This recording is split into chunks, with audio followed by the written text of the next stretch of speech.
welcome to this gathering, really focused on gathering information and hopefully knowledge about how you can unlock your investment in Namibia. From her rich natural resources to its strategic location on the African west coast, Namibia stands as a beacon for those seeking sustainable and secure investment opportunities in particular. Namibia really is a gateway to Africa, but before I carry on, we have a very packed program, and I was just reminded that there's a bit of a time limit on this. So please allow me to acknowledge the presence of our High Commissioner to the United Kingdom, Her Excellency Linda Scott, who will do the official welcoming. Thank you very much. Good morning, everybody, and welcome to Namibia. We're claiming this space today, and I want to just welcome our Director of, thank the Director of Ceremonies and welcome the CEO of the Namibia Investment Promotion Development Board, whom you will hear from later. Ladies and gentlemen, I'm delighted to welcome you to the opportunity to invest in Namibia, to learn about investment in Namibia, and more importantly, to learn about how Namibia is shifting the whole energy focus of the Southern African region towards green energy. You know, we are privileged today because there is so much happening in this green energy space. But in Namibia, we have set up a green hydrogen hub, and we intend to make that a global hub. We intend to feed into the global green hydrogen market and space. So today, we're going to be hearing from 5 dynamic panelists, and they will be introduced as we go along. And this discussion is important because you can see that our title is The Role of Green Energy in Developing Africa's Mining Sector, something which I'm sure many people never dreamt of hearing in an investment space before.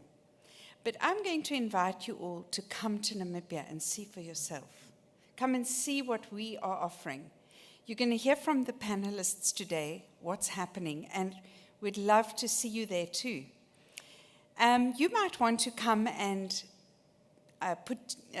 feed 2 birds with one hand, as we like to say, because Namibia has been selected to host the Africa Hospitality Investment Forum in June 2024. So put that in your calendar. Come and see what we're offering in the investment space around mining, around tourism, but more importantly, have an awesome time. We were selected to host this important summit because we offer you desert experiences, desert sceneries, adventure sports, but also fabulous roads, prominent hotel experiences, and we've got spaces for investors, for financiers, and for management companies, amongst others. So today you're going to learn one thing. Namibia is open for business. We have got space for impactful investments that are mutually beneficial. And we are looking to stimulate our economic growth. We've come out of COVID, and we are roaring like a rocket into a new space, which is the green hydrogen space, something which very few would have imagined a small economy like Namibia could offer the world. So come and hear more. If you would like to speak to any of our people, we have Tina Andima, who's there at the back. Tina, would you like to just raise your hand or stand up? And of course, Francois, our MC, and any of the team that you see here today would be very happy to tell you more. So over to our panelists, over to Francois. Thank you, welcome.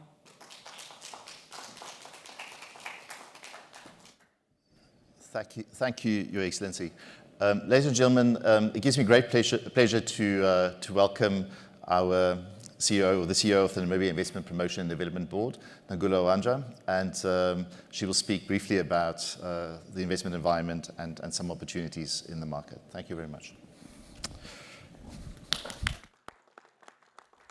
Located on the west coast of southern Africa, Namibia has a population of 2.5 million people, occupying 824,292 square kilometers of breathtaking landscapes, home to abundant wildlife. Since its independence in 1990, Namibia has proven to be an African reference due to its political and economic stability, sustained by a flourishing democracy. Over the past 30 years, the country has seen the peaceful transfer of power of 3 presidencies. Namibia is a land of hospitable people with rich cultural traditions and exciting investment opportunities. Through the world-class port at Walvis Bay, the country positions itself as a logistics hub for road, rail, and sea freight, connecting neighboring countries and the broader Southern Africa development community with the rest of the world. Namibia, in reinforcing its strategic position of a logistical hub, continues to invest in infrastructural projects to facilitate easy access and movement of people and goods throughout SADC countries with a population of more than 300 million people and further access to the wider African market of 1 billion consumers through the Africa Continental Free Trade Agreement. The long-term economic and political strategy of growth is firmly based on ensuring openness to trade and external investment while advancing development of strategic key sectors of Namibia's economy: mining, fishing, agriculture, tourism, renewable energy. Namibia's vast renewable energy generation potential affords our generation with the opportunity to produce green hydrogen at unparalleled scales, thereby supporting our global objectives to decarbonize the planet.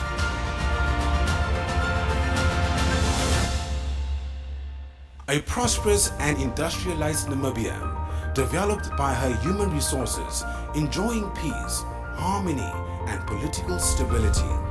Vision 2030. To achieve economic progression, social transformation, environmental sustainability, and good governance, the Namibian government is implementing the Harambee Prosperity Plan 2. HPP2 presents an opportunity to build on the legacy of the past 3 decades and guarantee a more secure future through resilient processes, systems, and institutions. The plan aims at implementing policy programs which enhance service delivery, private sector-led and inclusive economic growth.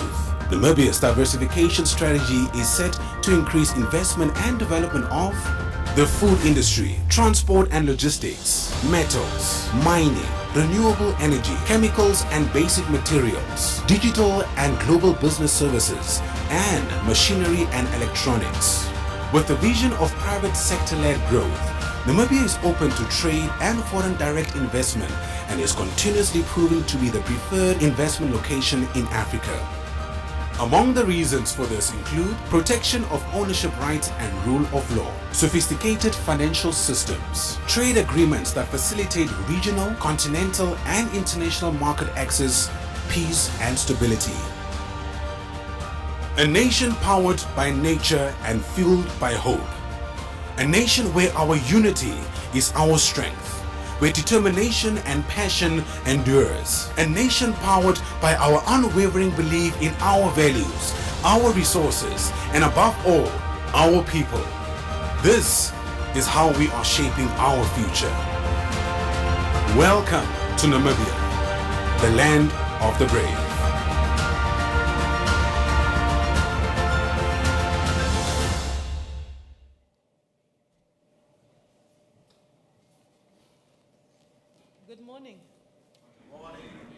Thank you. For the first time, I feel greeted. Many times you greet people and then they don't answer back. But I think somebody was here before I was and told the people, if you do not greet that lady back, she will keep greeting and greeting until somebody answers. So thank you very much for greeting me back. And Francois said I was going to speak, and then a big voice came up, and you probably were wondering if that was Nangula. That was not I. So, but then I could not go down, so let's quickly talk about the next presentation. And how long Francois, you said 2 hours, right? Okay, so, I have got all the time in the world, that's what I understand. But let's try and see if I can take you through this presentation quite fast. So the good news is whatever I'm going to tell you, most of it has been said by the video. So I will just try and repeat it to really some extent. But maybe let me just quickly look at the temperature in the room. How many of you are investors in Namibia already in this room?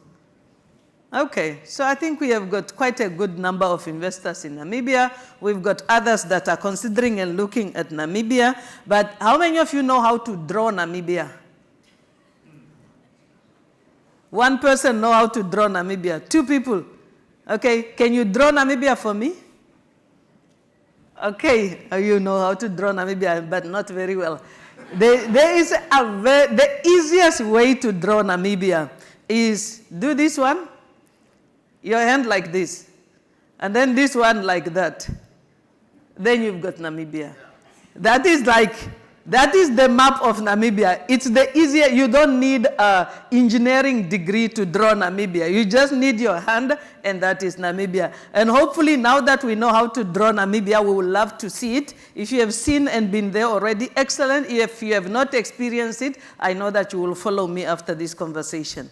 So thank you very much. Namibia is making news, and what we are talking about this morning really is about how do we make sure that Namibia becomes, yes, the sustainable energy capital of Africa, but also how do we use that energy to really bring about benefication as well as processing and so on to Namibia and to Africa.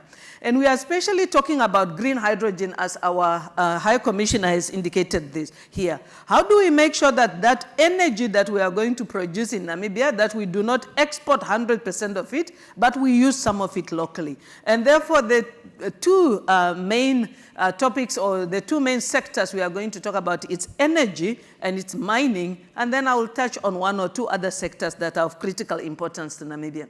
But Namibia has been in the news recently because, number 1, Total Energies and Shell found oil off the coast of Namibia. They are busy looking at appraisal, and hopefully in the next 12 months or so, we'll see whether Namibia will join the group of oil-producing countries. But we are also in the news because the world is talking about moving away from fossil fuel. While fossil fuel has been meeting the need that we have today, the need of the future has to be met by another oil than fossil fuel because of the decarbonization that we have and the drive to net zero by 2050. And we know that companies and countries have made a commitment as to how do we decarbonize. And we understand that Namibia is one of the countries that can play a role. And it is because we have got abundant resources in terms of wind, in terms of solar, we have got huge tracts of land in the desert, and we have got 1,500 kilometers of shoreline. So that actually means that we can, yes, use renewables to electricity, but we can also produce green hydrogen and its derivatives and be able to contribute towards the decarbonization of the planet. And those are the 2 fields. But then, of course, Namibia is not only known for energy, and maybe before I leave energy, we are the 3rd largest producer of uranium. After Australia and Canada, Namibia comes 3rd as the largest producer of uranium, and we know that uranium is also regarded as clean energy when you talk about nuclear, and especially countries such as France are really looking towards nuclear as a source of energy. So we believe that looking at oil and gas potential, green hydrogen and related renewable potential, looking at biomass, looking at nuclear, and we do have a hydro. I think we cannot have all those resources as Namibia and not have a plan of saying, how can we play a role in the energy space and specifically in the energy transition? But beside energy, mining is a critical sector for Namibia. And we know that, yes, minerals and specifically critical raw materials will be needed in energy transition. And Namibia is bestowed with a number of those ones. So then looking at that one, as a country, we are looking at a number of sectors, but I will not talk to all of those sectors. Let's talk to mining first. Mining has been one of the largest sectors in Namibia. It contributes significantly to our GDP. It has done so in the past. It is currently doing so. And we definitely foresee that mining will continue to make a difference in Namibia. It creates most jobs currently, and it earns us about 50% of foreign exchange earnings. It contributes significantly to the fiscus and also to corporate social responsibility.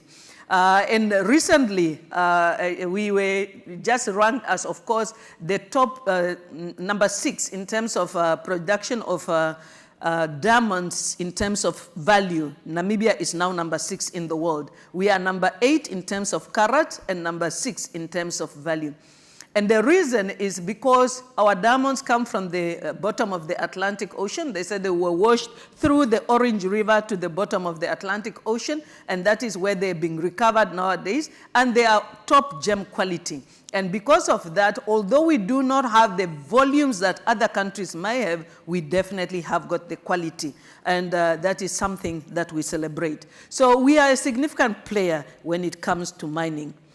And of course, when it comes to the rankings, when we look at geological database, if you are a mining company and are considering to invest in Namibia, the data that Namibia has, we are ranked as number 1 in Africa and number 21 in the world with having the geological database. From a legal system point of view, we are number 2. Security, safety, we are definitely one of the top countries in Africa. Policy perception, as well as quality of infrastructure and investment attractiveness. So if your investment is in mining, we like to welcome you to Namibia if you are not already in Namibia, because we believe that we can partner with you in growing that sector, in making a difference.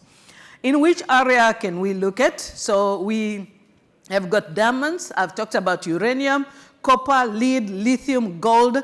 I normally say Namibia is a country of diversity, whether it is in terms of our tourism, whether it is in terms of our diamond, and I've told you about the energy. We are a country of diversity. So you can see that also from the north to the central to the south of Namibia, there is uranium, and we have got databases. That is just the diamond picture that I'm telling you, that I told you about. But what I wanted to show you is that picture of what we call exploration licenses. So that is the geological map of Namibia, the resources that we have. Most of that information is actually available on the website of our Ministry of Mines and Energy. If you go there and you want to find out, I want to go to Namibia, and in those yellow area, I want to see what is there, which company has got which exploration license and or reconnaissance license and so forth, you will be able to see it. And then if you require extra data, then you can request for that data from the Ministry of Mines and Energy. But as also indicated by the High Commissioner, we have got colleagues in the room that will be able to give you further information. We also have got access to Namibians that have got licenses, permit, and they've started to do some work that are available to partner with investors. So if you want to see, okay, I want to invest in gold, and I want to find out who has got some areas already, we can connect you with a number of Namibians that have got licenses that you can access already and start working with.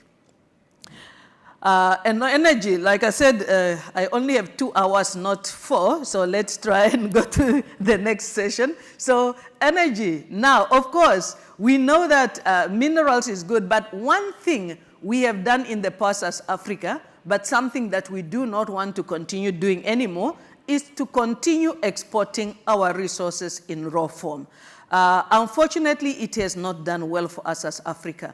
We are a country that is rich in resources. However, we are a country with very high unemployment, and we know that, yes, mining has contributed. While we have got 16,000 jobs in mining, we believe that if we can process and increase the value addition locally, we can create more jobs. But of course, we know that businesses, there's a few things that they require, and especially the next in the next stage in the value chain, energy plays a role in terms of refinery, in terms of processing. Energy plays a role. And that's why as a country, we are then working to attract investors who will invest in the energy sector.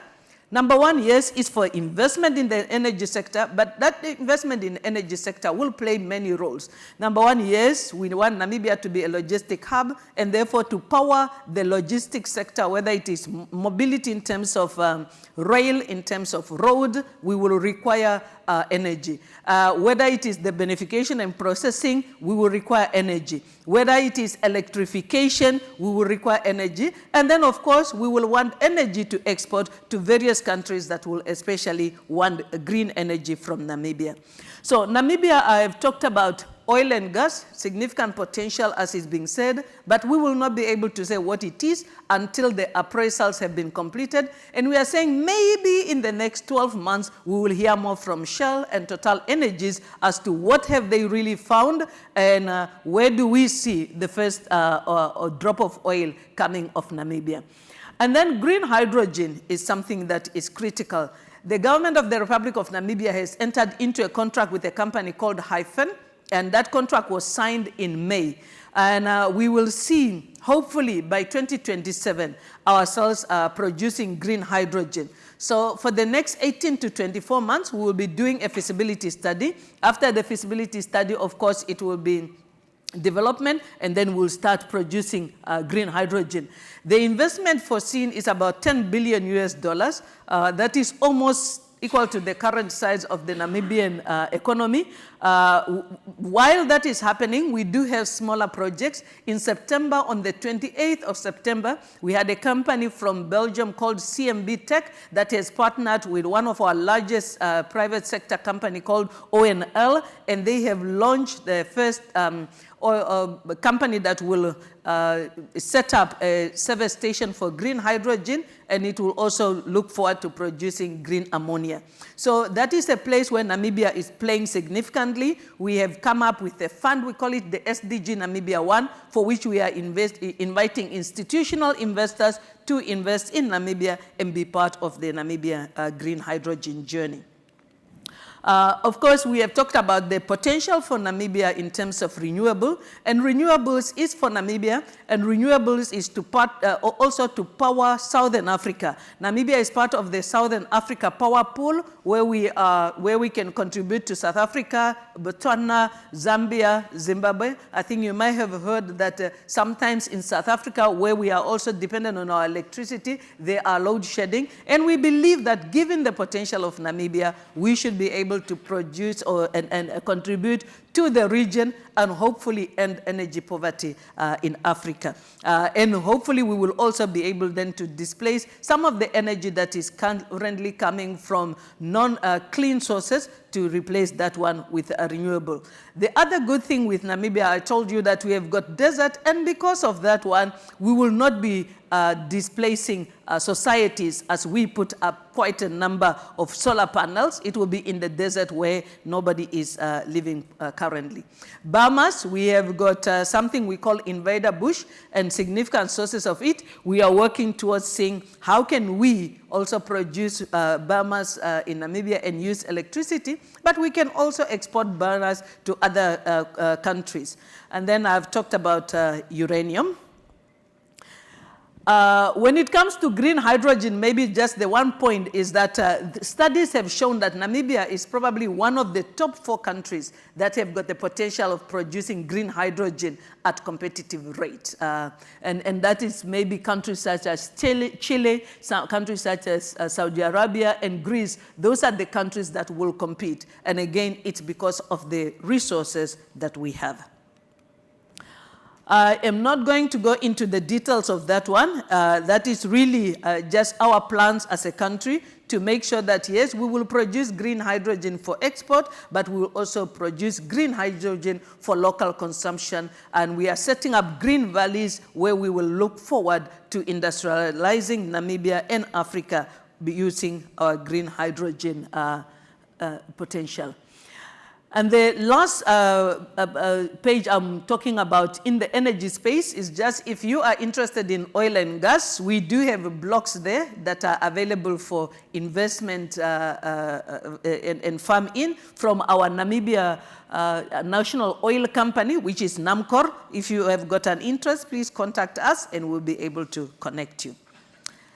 So before I conclude, I want to talk about, just quickly touch on 2 or 3 more sectors. Agriculture. Namibia, when it comes to agriculture, and I know you probably look at it and say, Namibia, you say you've got a desert. What do you do in terms of agriculture? So agriculture is a significant sector in Namibia. It does contribute about 8.6, and I think in the year before last year, 9.48% to our GDP. There is quite a number of Namibians that are active in that sector. Many Namibians are dependent for their livelihood in that sector, and it's a significant contributor. However, again, because of the desert and because of the drought and not so consistent rainfalls, it's probably not doing as much as it can. And therefore, when it comes to technology that we know is available globally, that is really where we can increase the role that Namibia can play. But currently, there are 2 areas. Number 1 is livestock. Namibia is the only country in Africa that can export beef to the USA, to the EU, and to China. And it is because of some investment that has been made by our MITCO, which is a government-owned company, to make sure that our processes are able to be satisfied by those countries. We are also in the process of getting other market access to North Africa, as well as Middle East, and to other African countries. But of course, we will want to see increased investment in terms of fodder and in terms of what we call feedlots. The second area where we play a role is in high-value fruit. Grapes, dates, and blueberries. Namibia comes into market in terms, I think, Linda, Namibian grapes have made their way to the UK, right? Okay. So if you are in the UK, Namibian grapes will be in the stores next month. So please have a taste. And also blueberries, we are exporting blueberries now, and also dates. So when the Middle East is out of season in terms of dates, then Namibia is in season. And also in terms of grapes, Namibia enters the market a little bit earlier than other countries, and that is really a niche market that we have in terms of those fruits, and therefore we are looking for further investment in those areas. The investment, as indicated there, feedlot, animal fodder, meat processing, canned meat, and so forth. The last one that I want to talk about is tourism. I will not be a true Namibian if I don't touch on tourism, because Namibia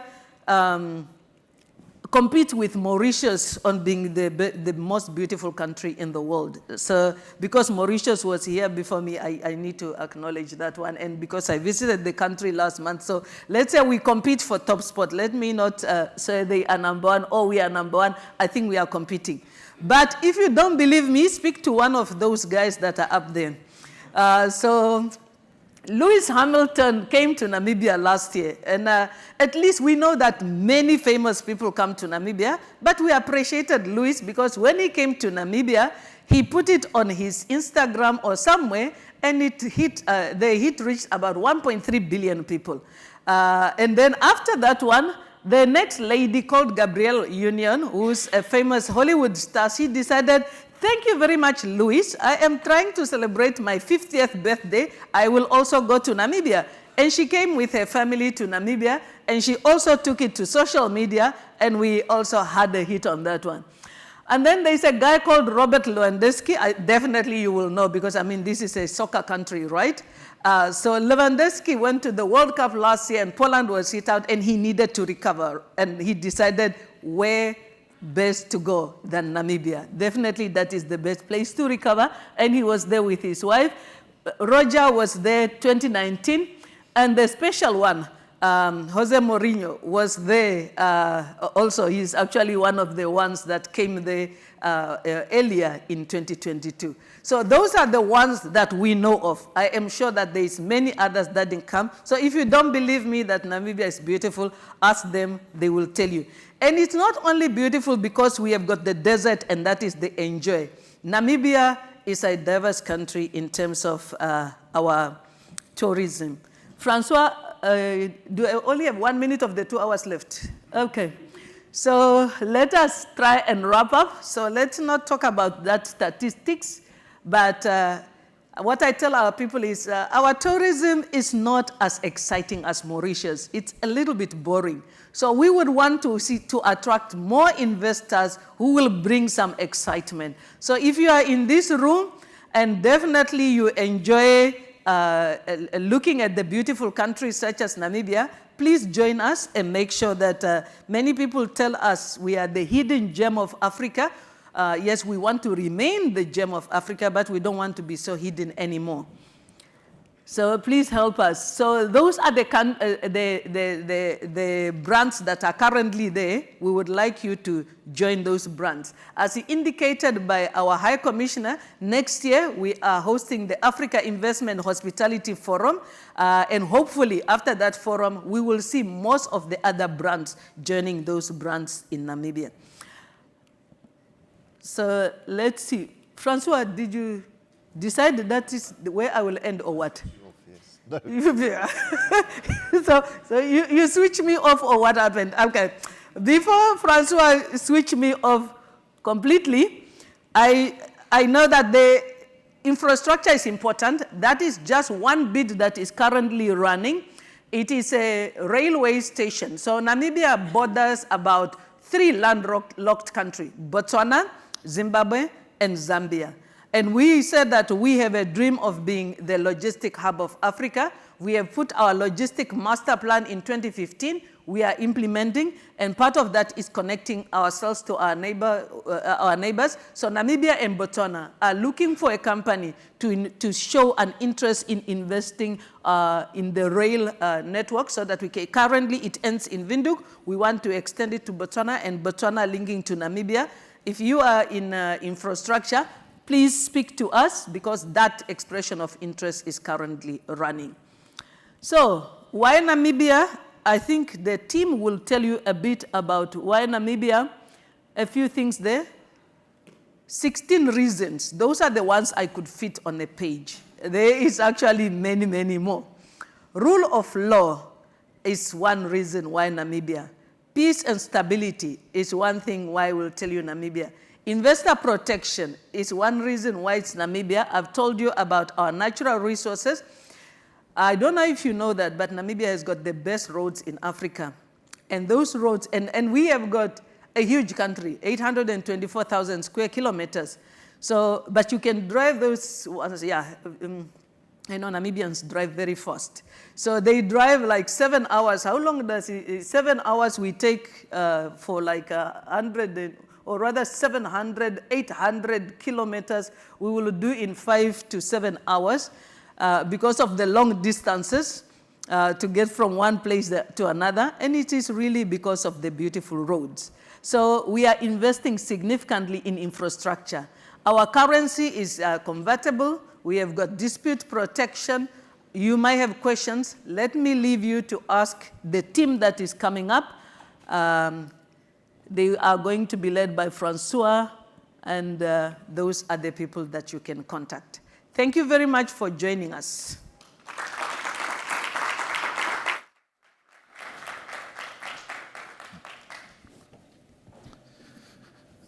Thank you very much, Mrs. Uaandja, for your very entertaining and interesting presentation. Ladies and gentlemen, it is my pleasure now to moderate the panel that's been referenced before, and I would like to introduce our esteemed panelists. And so maybe from the second chair onwards, Mr. Tom Gray. He's the head of legal at SolarCentury Africa. SolarCentury is an investor. Please join us on stage. SolarCentury is an investor in Namibia. Mr. Ignacio Bustamante, he's the CEO of Appian Base Metals, and also the head of the Roshpina mine in the southern parts of Namibia. Ms. Ndilula, she is the executive chairperson of Business Financial Solutions Investment Fund in Namibia. Annika Brouwer, she's a sustainability specialist with asset manager 91 here in London.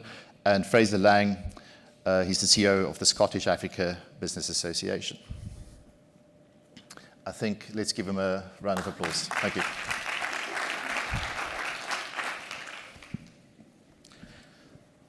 Thank you very much for making time to be with us today, and I think we're very grateful also in advance for your insights. The theme of the panel today, as you hopefully will see at the back there, is, so what is the role of energy in developing Namibia's, and of course overall Africa's mining sector? And so the intersection between green energy and mining is playing an increasingly important role in the development of the continent, and in particular in Southern Africa. And as investors and enablers of investment, how important is it, or do you expect green energy to be in the growth of the mining industry? So I guess our question to you as panel, why is green energy now more important than ever before? And why is it an enabler in the mining sector? And so maybe if we can open the rounds of questions, let's start with you, Tom. Thank you. I think I'm on, yeah. I think the mining sector could be transformational, and green energy's role in that is critical.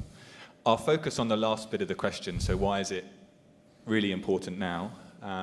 We all watch the same news, we all read the same reports. Climate change is happening, it's real, and it's happening faster than we thought it would.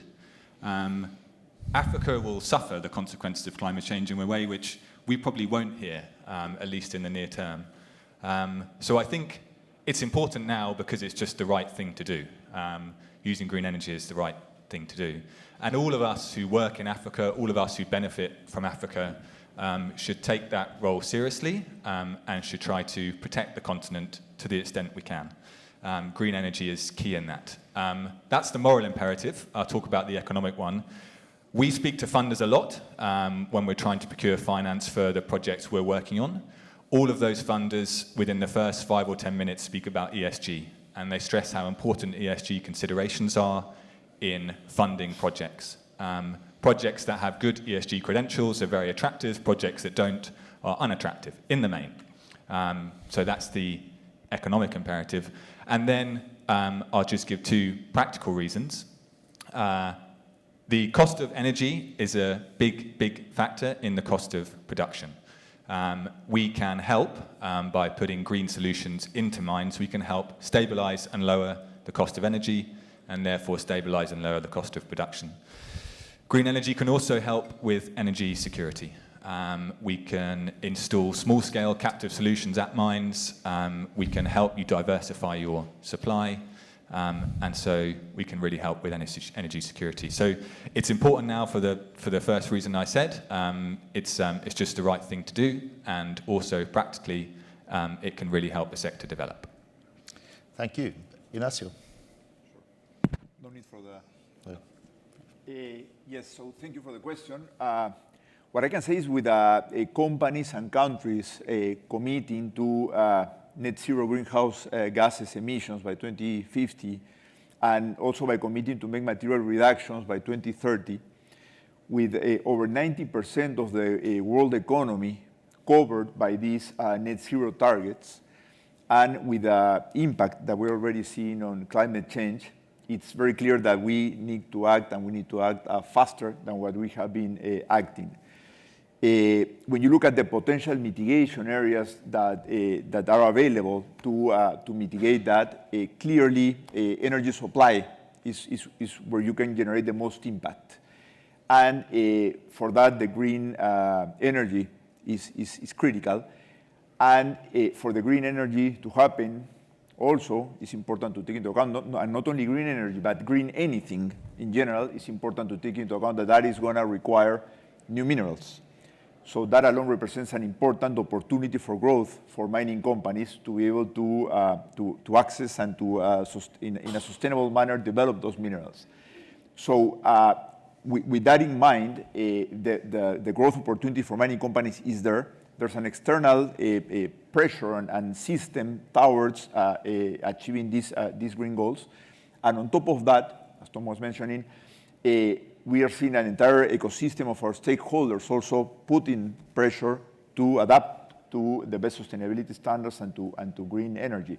We're seeing, for instance, our stakeholders also putting pressure to the companies on that, such as communities, government, investors, as Tom was mentioning, also putting a lot of pressure in my current role as in Appian and also in my previous role as CEO of a mining company.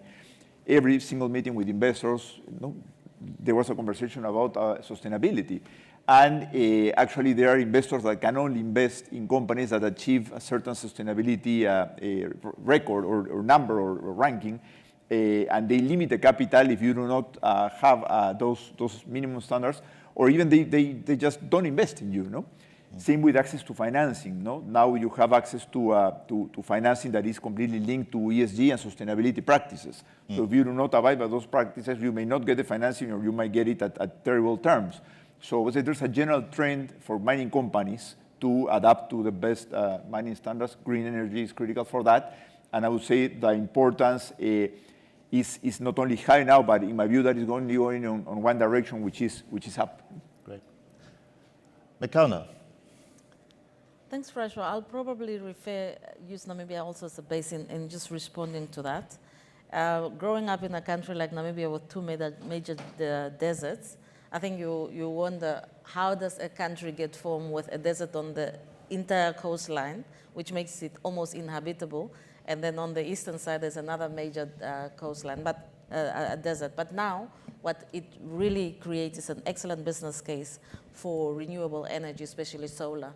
And with the decreasing cost as technology improves of renewable energy and infrastructure, there is a business case, the numbers add up for energy generation to be biased towards green energy, because over time, your recovery rate in terms of return on investment is actually improving.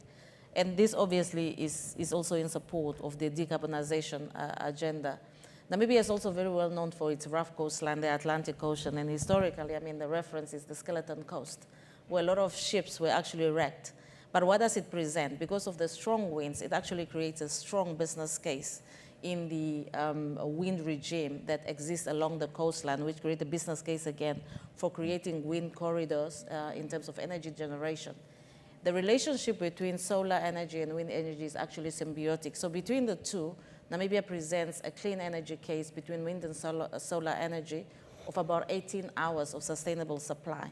What's also quite interesting on the Namibian case now is its holding of battery minerals, which if you look at the storage potential and investing in the future, you can create almost 100% then generation capabilities of clean energy.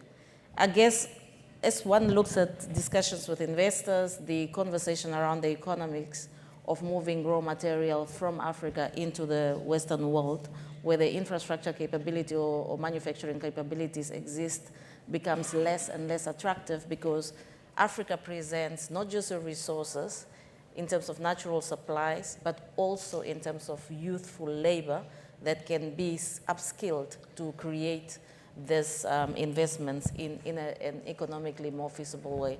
So yes, I think it is the right thing to do green energy, and Namibia presents a beautiful business case, and its connectivity into the SADC region in terms of evacuation potential, not just in terms of improving the industrial base of Namibia, but also in evacuating excess energy into the resource-rich Southern Africa. If you look at Zambia with its rich copper belt, and South Africa down south, taking you to the Northern Cape that also have low energy infrastructure investment, you can actually power the mining sector in the southern tip of Africa using Namibia as a hub. Okay. Thank you very much. Annika. Thanks, Francois. I think I mean, I don't want to repeat anything that's already been said, but one of the key things we, as sort of 91, our view on green energy, the green revolution, and Africa, or generally all emerging markets, is that it's not just about climate and doing good and ESG. It's about what is commercially the most viable long-term investment to make. And I think that's pretty much what you're saying, is that the cost of a new green electron versus the cost of a new electron from coal is about 60% cheaper. So if you approach it just from a numbers perspective, then in the long term, both in the short and the long term, that investment pays off. Now, the long-term view is that markets are starting to squeeze out companies that are wholly reliant on fossil fuels or wholly producing fossil fuels. I think that's slightly different for emerging markets. I think emerging markets have a different starting point, and their access to fossil fuels such as gas will inevitably outlast the developed world. But I do think that if we look at, so we have a portfolio of companies that we invest in across Africa. 58% of our assets under management are deployed in Africa, or in emerging markets rather, sorry. But the majority of the companies in our portfolio that are high emitting companies that our clients are worried about are mining companies in South Africa. Why? Because they're connected to a very high carbon grid. And what those clients, the two sort of conversations you end up having with clients is, one, why do we hold those companies? So why do you have companies that on paper look so bad across an ESG scorecard? And the answer is always that those are the companies that will power up the future green revolution. They are going to be extracting the copper, the uranium, the lithium, the nickel, all of the key resources that our entire net zero world in 2050 will be powered by. And so as a responsible allocator of capital, it is our duty to remain invested in those companies and to start shifting those companies towards a greener future. But how do we do that in a country like South Africa, where the grid is effectively high carbon? And the only way to do that is to motivate those companies to invest in green power and to become independent. And so for a company like Anglo American, which as we know is a massive producer of raw materials, is now building out up to 5 gigawatts of its own renewable power. And so what does it become? It becomes a mining company that is also producing renewable power for the region, exporting it to other Southern African countries, and really pioneering what it looks like to be in an emerging market, to be in critical minerals, and to be leading on renewable power generation. And us as a shareholder, how do we feel about that company? We feel pretty good. We look at the next 5 to 10 years, whether there's going to be a lull in extraction or not, and we think that that's a company that's going to succeed in the energy transition. Thank you. Mr. Lang. Yeah, I mean, I think from our perspective, the kind of growth in interest in the green energy has come about for two reasons. One is the engagement that we get now across Africa. I think if we look back 2 or 3 years ago, we'd do an event or we'd have delegations talking about energy, and we'd all kind of pretend that we weren't just talking about oil and gas, and there'd be no interest really. Now you look across sectors, whether it's oil and gas, whether it's mining, whether it's agriculture, everyone wants to talk about how do we decarbonize this, how do we integrate renewable energy. I think that's a big step in getting excitement going. And the second one's probably around policy. I think, again, going back 2 or 3 years, no one really had a policy. It was all cobbled together a little bit. And then we had sort of a couple of years of real Wild West of everyone trying to get in to help with their own, I don't know, their own agendas, I guess. And now we seem to be coming back to the middle ground where there's quite a sensible policy. It's not there yet, but then again, it's not there anywhere. We've just had in the UK the offshore wind round where we had the grand total of 0 tenders for it and that was seen as a real, I guess, failure of policy.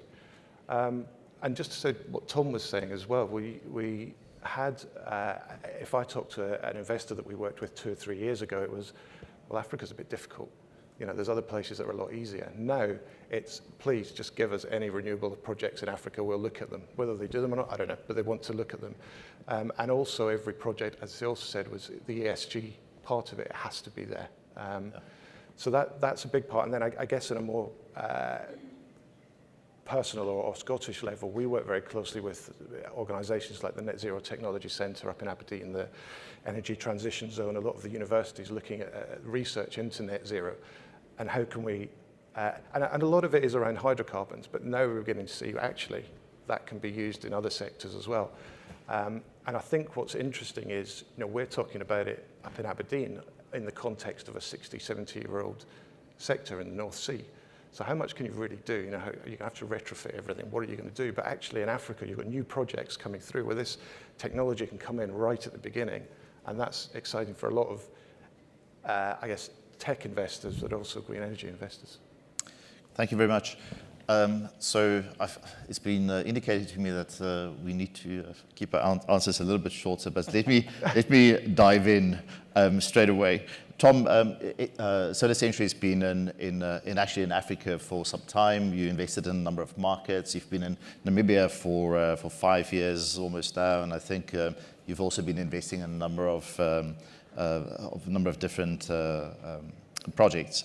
So the idea behind enabling technology for both off-grid processing, but also mining facilities and projects, how does this kind of idea of, like Annika said, separating the green grid from the non-green grid, and how does that kind of set your strategy addressing cost, availability, etc.? Thanks. We were labelled as dynamic speakers at the start, so I'll try and be dynamic with my answer. It's a long question, so I'll break it down. You talked about a blended strategy. We have a blended strategy. I mean, I will set aside the utility work we do and focus on the two bits of it which are relevant for this discussion and addressing the on-grid, off-grid split. So we do captive projects at mines or other corporate customers which solely provide power to those mines. Small-scale solar with battery, normally integrated with diesel generators. And we do grid-connected merchant trading projects. And our hub country for that is Namibia. And it's Namibia because of the market that is being designed in Namibia to allow private generators like ourselves to sell directly to private consumers. So that's how we are trying to address it. And talking about the merchant strategy bit leads me on to the trends that we are seeing in the market. So we are very definitely seeing from mines a desire to move away from a model where they are completely committed to the capex of a plant, which feeds through to the tariff, a minimum offtake, a minimum PPA term, and looking for more flexibility. We try to offer mines that by incorporating the off-grid and the on-the-grid solution. So we can say to mines, where you are at a place where you can be grid connected, we can sell power directly to you, and we can also sell power through the grid. We can therefore reduce the commitment you have to make to buying our power. We can help you deal with mine shutdowns or changes to the life of mine or commodity changes to the price of commodities by diversifying who we can supply to. And we also, through developing our merchant strategy, where we develop and then own projects and sell that power directly to customers or to regional power pools like SAP, we can sell directly to mines on dynamic contracts, short-term, flexible contracts. We aggregate customers, and that diversifies our portfolio. That's where we want to go. That's the strategy we're trying to implement, very much starting in Namibia, and hopefully we'll expand, but we want to offer our corporate customers the flexibility which I think they now want and is now possible as markets in places like Namibia develop. So maybe to support what you're saying, so that's basically enabled through kind of market deregulation and the so-called MSB model that we've implemented. Correct. Which brings me to a potential customer, I think in the form of Ignacio at Roshpina. So clearly Roshpina had its challenges. You guys have done a brilliant turnaround there, and I think from our point of view, Of course, the introduction of also a green energy element at that operation has made a big difference. From your point of view, why the sudden rise of green commodities? And clearly that's kind of the market you're targeting. What does the future for that sector look like? 2 minutes. Yes. Okay. So I think the potential that these green commodities offer is outstanding. No, and I would say it offers a very attractive potential for both Africa itself, including Namibia, of course, and the investor community in general. No, so on the African side, I think as we have seen in the previous presentation, there's a lot of potential there in terms of the richness of its natural resources, coming from minerals, coming from wind, coming from solar, and a lot of untapped potential. So there's a lot of potential in Africa that still remains to be untapped that offers great opportunities for all investors. There are many countries in Africa, of course, including Namibia, and if not led by Namibia, that have been doing all the right things, creating a very stable economic and political environment that promotes investment. And if these countries continue doing what they're doing, I would say, there's no reason why they shouldn't become one of the leading jurisdictions to invest in mining. No? So we, as Appian, are very attracted by the huge potential that we see in mining and in power, among other things, in Africa. And we want to continue exploring that and evaluating additional opportunities. As investors, we also believe that these green commodities represent something, a unique opportunity for us, because when you take a look into all the different potential investment alternatives, there are not many that are as clear as green commodities about the potential of growing exponentially, no? And with a relatively low risk of that happening. So for us as investors, that is very attractive, and we believe that the combination of the potential increase in demand and the combination of being stable jurisdictions where the natural resources are, makes Africa, and in particular Namibia, such a fantastic geography for us. And on top of that, we are seeing that all this situation is going to become very sustainable in our view, because you're going to continue having investors that are really committed to promoting and investing in projects that are sustainable, including green commodities. It's going to allow companies to achieve their long-term sustainability metrics. Again, we believe that technology is going to follow this trend, and there's going to be more research and development and technology following this, and it's going to continue making this technology cheaper and more efficient and more available. Companies are going to get rewarded for following these principles, and all in all, it's going to allow mining companies to be more sustainable, operating better in a fluctuant spectrum of commodity prices, and in turn continue becoming a better opportunity for the sector. No? So we believe it's a fantastic opportunity, and we're there to capture it. Great, thank you very much. Kauna, you've been around a long time. You're a successful fund manager, investor as well, and you really drive a number of, you've driven a number of projects over time, placing many dollars, in particular also in renewables. The rise of renewables kind of opened the door for us to green value chains and in particular to value addition. Why is this opportunity important for Namibia and the rest of the continent, and what do we need to do next? I think the one thing we need to get in is the right type of investors to enable us to optimize the opportunity that are with us. Namibia has created a business case of stability, peaceful transitioning in terms of political leadership. And any investor wants to know if your investment is safe, whether there's going to be appropriation. And I think over the couple of decades, we've proven that that is not the case, that it's a safe investment haven. The opportunities that are on the ground, be it now in terms of unlocking the agricultural potential, needs affordable cost of electricity. And scaling up the generation of electricity in Namibia will definitely enable many sectors, from agriculture, value adding in the mining sector, creating new mining ventures. There's many resources that can be fully developed in Namibia that are not capital intensive. And with a rightly priced energy it is feasible. Namibia is also the only country, or one of two countries only on the continent, that's tariff reflective. So as an investor, you can make good business case assessment, and you actually can be fairly comfortable and predictable about your investment rate. The other thing is our policy regime in terms of the energy environment is fairly robust. I think we generate about 40% of our energy is already from renewable energy. If you add the water, the Rokana, you actually increasing over 50% at times. So we've got a good business case that investors can build on to further the investment in energy, which have a significant spin effect on not just value adding in the mining sector, but in different sectors and cross boundaries as well. So SADC need to be industrialized fairly significantly, and energy as a cost need to be reduced to enable that to develop in the region. Thank you very much. Annika, 91 has been around some time in Namibia as well. You have an operation in Windhoek, and clearly you've directed investment in a number of assets there as well.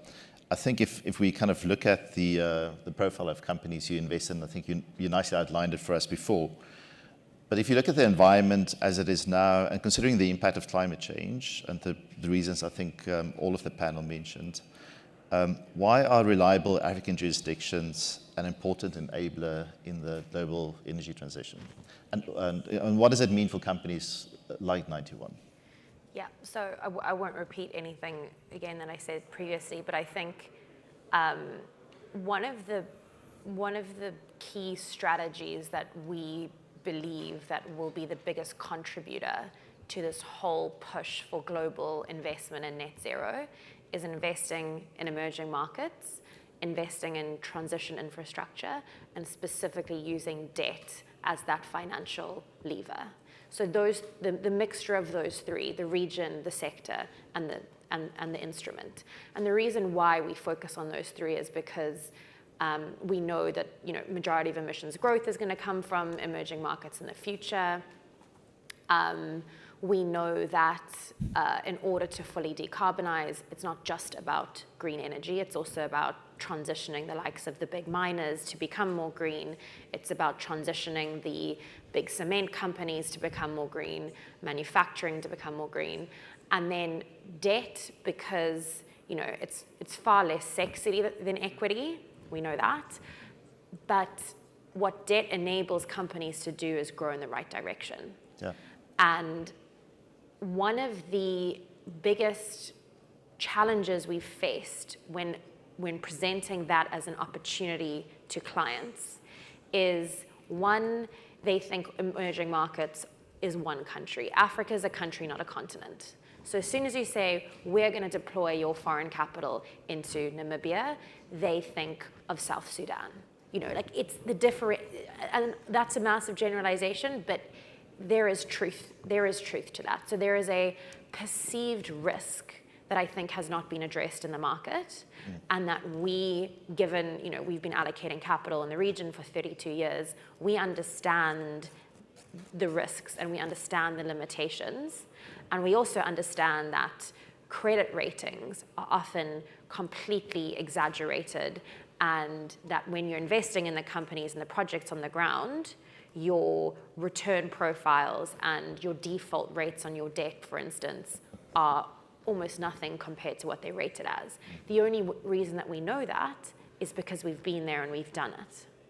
Now, I think the biggest issue, and probably the biggest ask, I would say, for countries in Africa, Namibia being one of them, is where there are proof points, where there is an investment case that has been proven and that is generating return and that has the right guardrails around it, that has the right ESG credentials and the right governance mechanisms, bring those to life in a public way, bring those to the market so that we can sit here and sit in front of international investors and speak about them, because we have to reduce that perceived risk.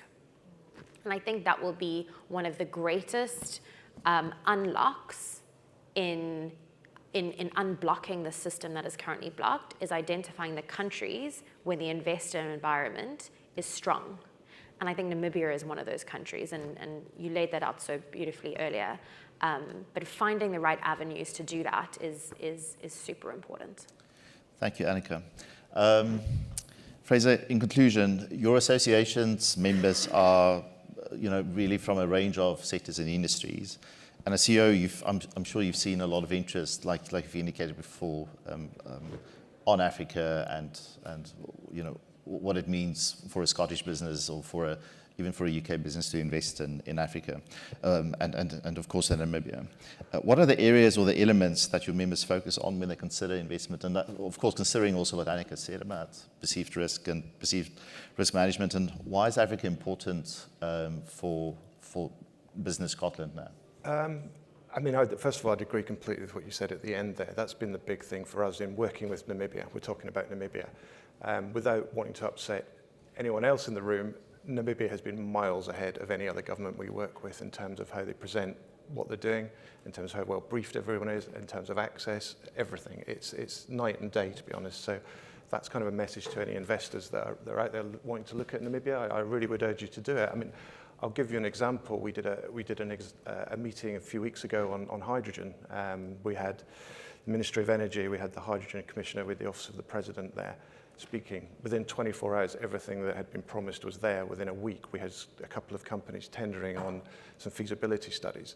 From that, we've had one company in particular who has a hydrogen project in Australia, has had funding for a second one, and is now changing that to Namibia because of the assistance they've had. So I think in terms of giving confidence to the people or the organizations that I work with, it's actually pretty easy if we can get them in front of the right people, and we are.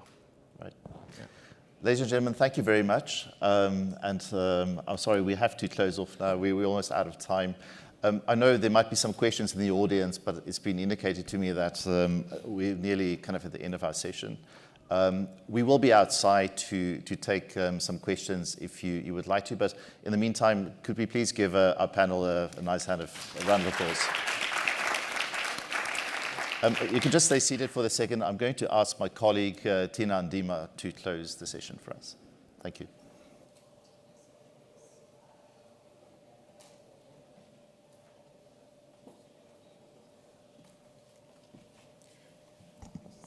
Another round of applause to the panelists.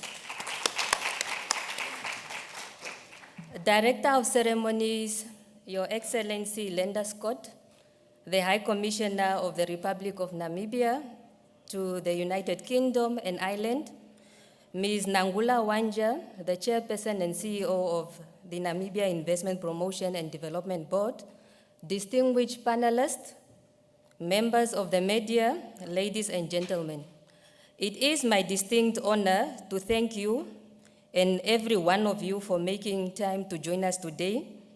I would like to take this opportunity to thank 91 for co-hosting the summit, which aims to foster investments and new ventures that can significantly contribute to Namibia's economic development. I would like to thank the distinguished panelists who made time out of their busy schedule to be with us today. Their respective contributions have been invaluable, particularly their insights into the role of green hydrogen in advancing Africa's mining sector. And as alluded to by the High Commissioner and the CEO, it is worth noting that Namibia is recognized as one of the world's most competitive locations, with the potential to emerge as a leading producer and exporter of green hydrogen. Furthermore, positioning the country as a potential energy hub in Southern Africa. Ladies and gentlemen, we have now come to the end of the Invest in Namibia Summit, and I am confident that you will agree that it has been an informative and productive event. As eloquently emphasized by the High Commissioner and Ms. Nangula Uaandja, Namibia presents an enticing investment location. It is a dependable trading partner. Namibia is a boutique country endowed with unique and contrasting beauty, with sceneries for the investors. Therefore, if your thoughts are currently not centered on doing business in Namibia, I invite you to consider making Namibia your next tourism destination, and I can assure you that once you experience its wonders, you will naturally start contemplating ways to engage in business endeavors in Namibia. Ladies and gentlemen, as I conclude, I wish to reiterate that Namibia is ready and open for business. We are eager to engage with you further and beyond this event to explore the endless opportunities that the country business landscapes has to offer. We have an exhibition booth on this floor in W4, that's the number. So lastly, I would like to inform you that Namibia maintains an office in London at the Namibian High Commission, specifically catering for the UK and the Europe market. So you are most welcome to visit us there, and I look forward to receiving all of you. I thank you.